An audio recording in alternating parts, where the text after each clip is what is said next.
I am so glad to see that temporary fencing with those T-posts. I'm glad to see it go away. I've been wanting to do this for years and I've just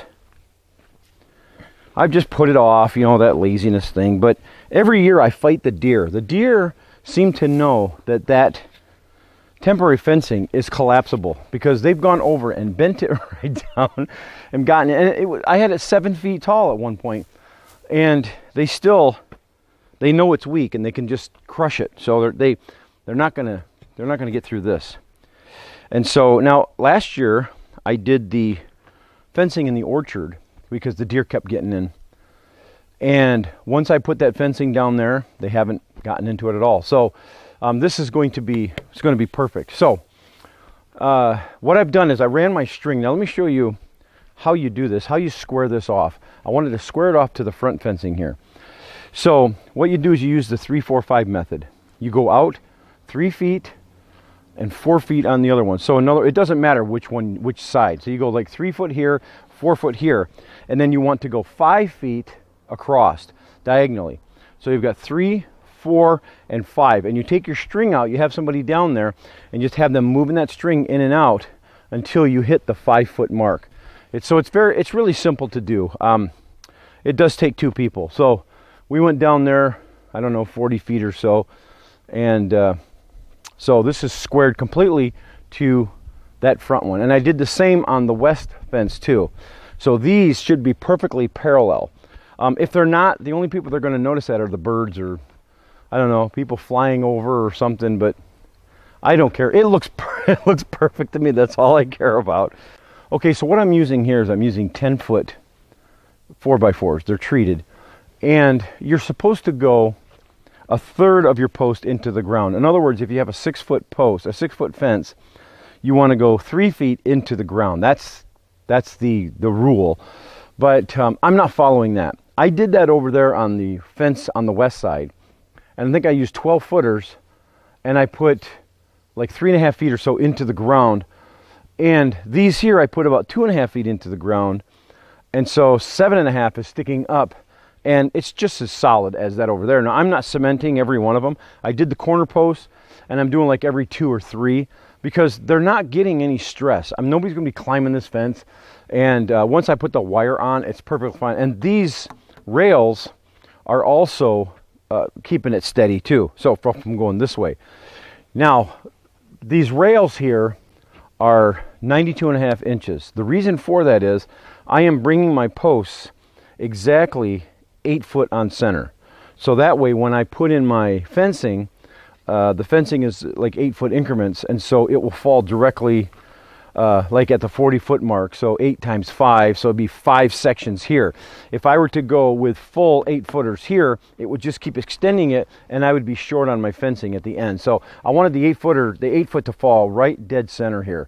So that's why I cut these at 92.5. Now these are also these are treated, but these are not. I just stained these with an outdoor stain. It's a really good one, so it'll be good for quite a few years. But when it comes to the point of having to restain it, it shouldn't be hard to do at all. So they're just regular 2x4s. I didn't use treated on these. So now what I'm doing is when I drill my holes, I'm going to go down about 2.5 feet, and then 7.5 feet is sticking up. And then I'll bring you in and I'll show you the marks here, and then what I'm using to hang these. Now, what I've got here, I've got 4 feet up to this one, and then 3 feet. So I'm using 2 fencings. I'm using a 3-foot fence and a 4-foot fence. So that gives me 7 feet right to here. So the bigger one is on the bottom, and then the smaller one is on the top. So anyways, so I'll bring you in and show you what I've got here as far as these anchors. Okay, so this here is called a fencing bracket. And these were really cheap. I mean, they're like, I don't remember what I paid, but they were like 50 cents or something like that. And so you screw them right on here like this with 2 screws. And then your 2x4 sits right in here. And then you screw in with like an 1.25 inch screw on each side of it. You could do it from the bottom too if you want to. And this just anchors it right to the post.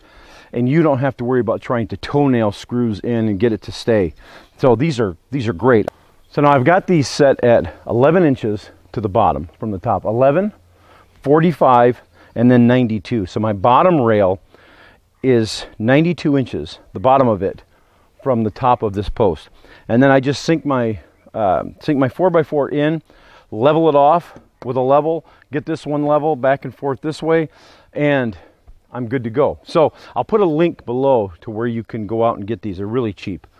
So I'm going to go ahead and start my next hole here, 8 foot on center from here.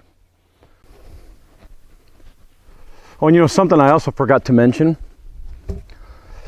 that when I put my brackets on, I put them on the outside, like one side of it. I didn't center them because I want my rails to be flush with the 4x4. That way when I run my fencing on it, it won't, you know, make a little divot here. It'll just be straight, nice and flat. So I've got 2 here, 2 up on top and 2 on the bottom. And you know, this knucklehead dog, he doesn't know that he's a Bichon Frise. He's supposed to be like an indoor lap dog, but he is not. He's a mighty little hunter. And it cracks me up because he thinks that when he's out here with me, he knows that he's hunting for lizards the whole time he's out here. He thinks I'm hunting for lizards too. So when I dig a hole, he'll come running over to the hole and stick his head in the hole, you know, like, did you find any, Dad? Did you find any? Just cracks me up. You know, this would work better if I had a third arm. Actually, if I had a third arm, it'd have to be 8 foot long to hold that in, wouldn't it? Okay, so let's just lay that there. And put this dead center. So far, this has worked out a good way to do it.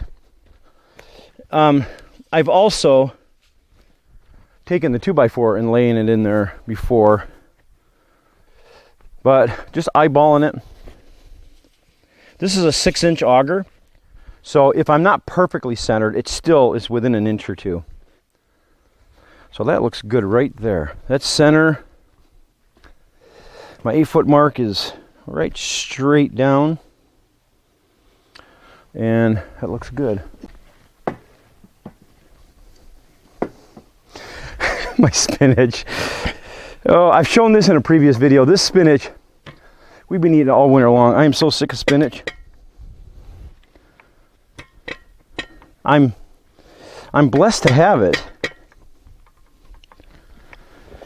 But doggone, all winter long.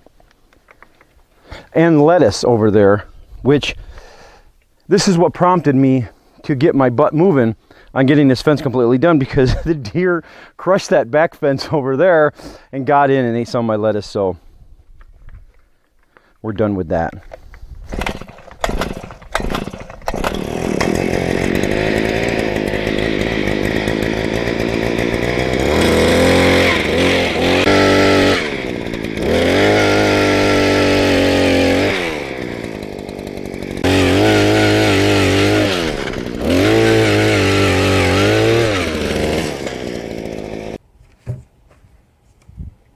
That's pretty close. Let me get a rail.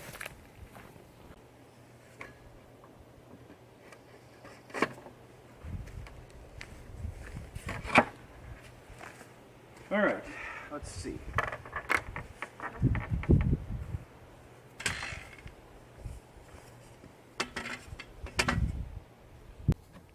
Man, that digging works. That digging takes a lot out of you. Where my rubber hammer is. Tight fit right there. Okay, let's see if that's level. Should be just about perfect. That is perfect right there. Now, perfect. And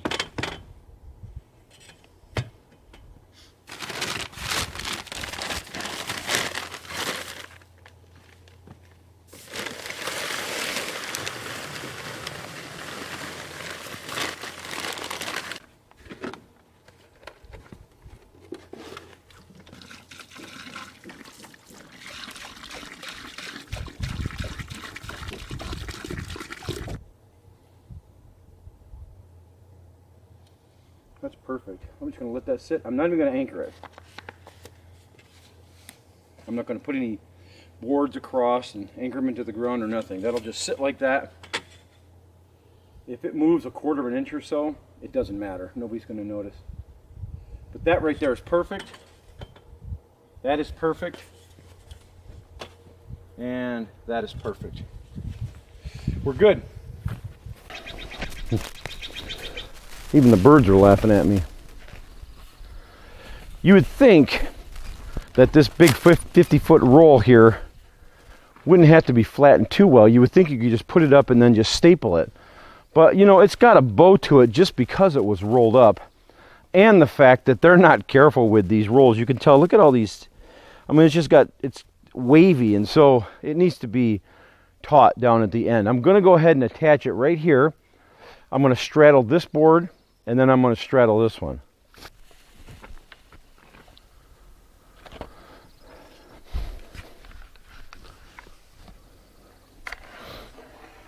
So how I'm stapling this, I'm just using this narrow crown stapler. And you just get it started. That's the tricky part, is just getting it started and just eyeball it. I'm eyeballing center and center. Just kind of like this.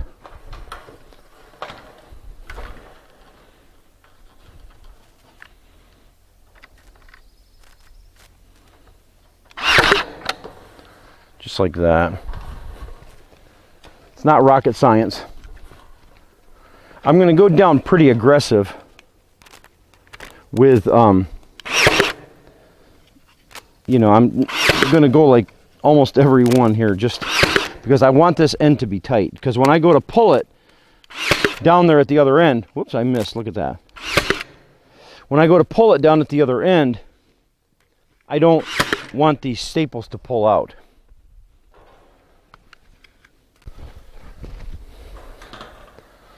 Okay, so that's pretty good right there. I'm going to go down, I'm going to pull it a little bit, because if you pull it too much, all of these will bend. So you got to get it in here a few, but I want to tighten it a little bit. So let's go down and I'll show you how I tighten it at the end.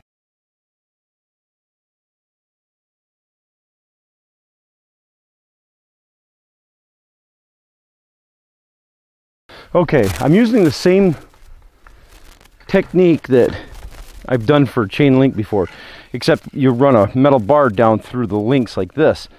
But it's kind of the same concept. I'm just going to go ahead and I'm going to screw these two boards together. So I'm sandwiching the fence inside these boards.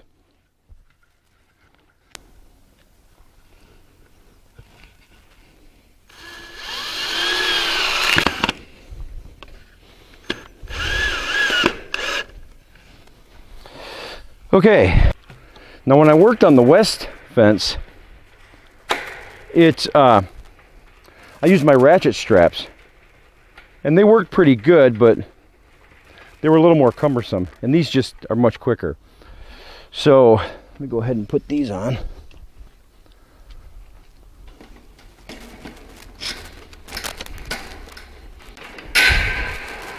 And the way this works is you just keep alternating back and forth. Like I'll do the bottom one, it'll pull it, and then it'll loosen this one. So then I take this, tighten it back up, ratchet it down, and this will start to, see how that one loosened up? So I just keep going back and forth. Tighten that one. So I'm going to take you back down there so you can see, hopefully see that it's tightening up.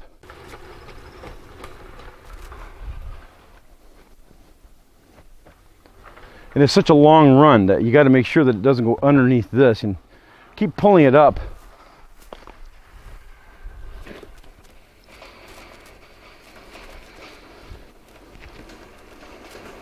Yeah, you can see that tightening up.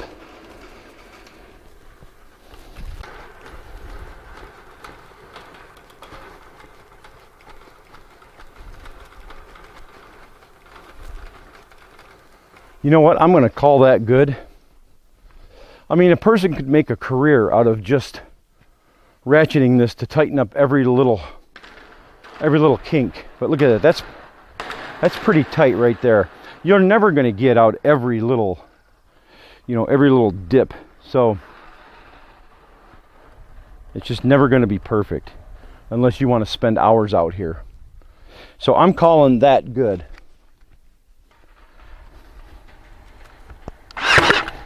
I just have to go along like this and make sure that I'm eyeballing it along the center of the 2x4. I'll go along and do the top and then come back. Well, that's pretty much all there is to building a fence, or at least that's how I build a fence. And I'm not saying it's the right way, but it's the way I do it. So kind of use your own judgment on that. Just remember that I'm an amateur at everything I do. But anyways, 3/4 of the fencing is done for the garden. Well, except this top part here. And what I'm going to do is cut the top part, the fencing, the 3-footers, into 16-foot sections. That way it's easier for me to muscle it up. And I'm not going to bore you with doing that because I do the same method with using the clamps at the end and stuff like that. So don't forget to hit the subscribe button. And thanks a lot for watching. We'll catch y'all later.